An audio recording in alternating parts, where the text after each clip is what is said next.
Prikolica predstavlja dejansko tako oblikovne kot tehnološke presežke.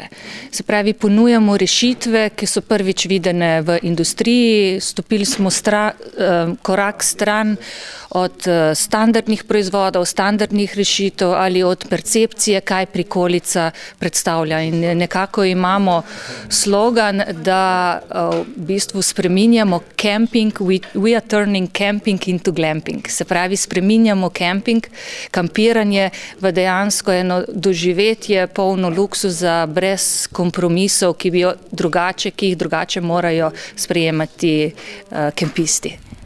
Prikolica je že na trgu, kakšen je odziv? Odziv je zelo dober, presenetljivo dober. V bistvu smo prikolico razvijali ves čas skupaj tudi z našimi kupci, tako da smo jih poslušali, upoštevali njihove pripombe, predloge in dodali še naše nove ideje, tako da uspeh zaenkrat je zelo dober in širimo paleto. Začeli smo z 2 prototipi, z 2 modeli, danes imamo na trgu že 5 tlorisnih razporeditev.